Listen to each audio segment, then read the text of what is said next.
you come to work, you talk to people, you guide people, and you help people. And you come to the assumption that that's what everybody should do. But not everybody does that. Not everybody really cares to develop the life of another person. Now, we can sit here and figure to ourselves, boy, that sounds terrible. That's life.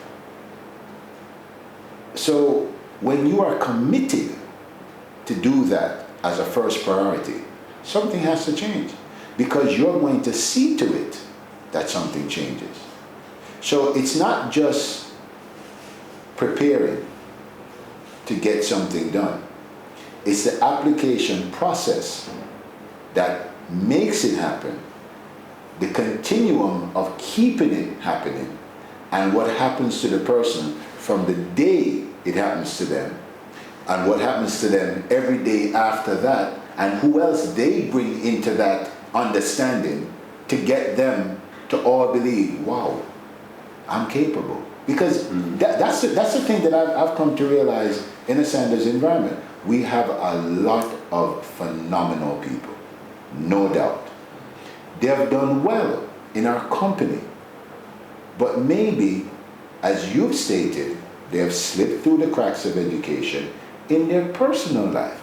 Now, I could sit here and say, well, why is that my business? It is my business. That's my brother and that's my sister. So by default, it is my business. Now, they're still doing a good job, but when I make their personal life my business, they start to do a better job. Because they not only understand that I care, they see that I care. They also will realize that when they have done something well, it makes them better. So even without me, once they've come, and that's the same thing like Howard Cook said, that's the genius of God in a person. Once they realize that they have this genius of God in them, I can move on to the next person. Because now I've now recruited someone by default who's going to have the same conversation with the next stranger to bring them to here and so on. It's a movement that I can never quantify. It will never be finished. I'm just an instrument that God has been able to utilize in a Sandals environment to help people.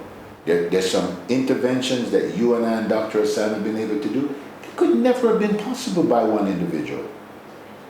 30 people graduated today. No one single person could have accomplished that in a Sandals environment.